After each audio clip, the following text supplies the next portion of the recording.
2026 में Arab country में और एक स्थान पर वार हो सकता है। वो स्थान मुसलमान धर्म के सबसे बड़ा पवित्र धर्म स्थल, ये धर्म क्षेत्र है। 26-27 में उस क्षेत्र में आगे वार होने की संभावना है। 2026 में 13 मुसलमान कंट्री या 57 मुसलमान कंट्री, जो पहले 13 थे और स्प्लिट होके छोटे छोटे देश बने हैं, उसमें यूनिफिकेशन होगा। ईरान अमेरिका का वार आगे दोबारा होने की भी संभावना है। तो इसीलिए सारा विश्व की जो वार सिचुएशन है, वो सिचुएशन में कोई विराम नहीं लगेगा। वो सिचुएशन आगे विश्व की हर देश को फैलेगा। तो इसीलिए ये शास्त्र में लिखा था। और जब ये युद्ध होगा तब श्री जगन्नाथ क्षेत्र उड़ीसा में भी 22 सीढ़ियां तक समुद्र आने के लिए शास्त्र में लिखा है। 22 पाछे मीन खेलुथिबो सिंहासनरे वरुण मक्का मदीना रे घोर युद्ध है। वो मक्का और मदीना के बारे में शास्त्र में लिखा है।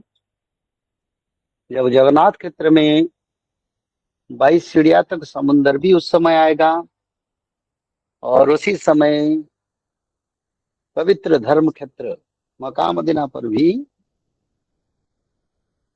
दो गुटों में, मुस्लिम और क्रिश्चियनों के बीच में वार हो सकता है। पर आगे जो समय है वो समय उसी ओर की ओर जाएगा।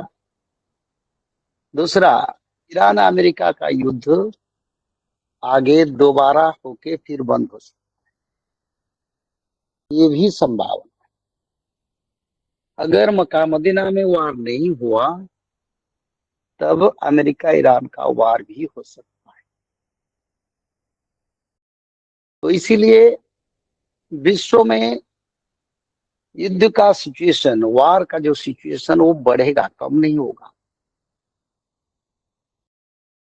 क्योंकि शास्त्र में लिखा है जिस समय ये सब अक्रांश होगा उसी समय उसका प्री फोरकास्ट यानी उसके बारे में जो कैलकुलेशन कोई नहीं जान पाएंगे। और दूसरा, 26 में विचारधारा में 26 में यूनिफिकेशन के लिए मीटिंग भी अभी भी चल रहा है। पर मेरे विचार जो आता है, जब तक मक्का मदीना में वार नहीं होगा तो यूनिफिकेशन का संपूर्ण रूप नहीं हो पाएगा।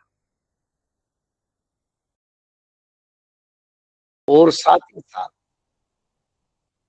भारत और पाकिस्तान के बीच में 26-27 में दोबारा वार लगने की समय आ रहा है। तो ये समय एक गुरुत्वपूर्ण समय है और विश्व में छोटे छोटे देश और बड़े देश जो है वो अपने कंट्रोल में रखना चाहिए। और 2026-27 में आधुनिक यंत्र जो वार में लगता है उसमें बहुत ज्यादा खराबी आएगा, फेल होगा, बहुत बार नेट फेल होगा। और जो अस्त्र शस्त्र अपने टारगेट मीट नहीं कर पाएंगे, ऐसा भी हो। वार के कारण सारा विश्व के आर्थिक स्थिति के ऊपर बड़ा असर आएगा। भारत को भगवान का कृपा है, फिर भी भारत में अभी भी असर पड़ रहा है, आगे भी इसका असर होगा।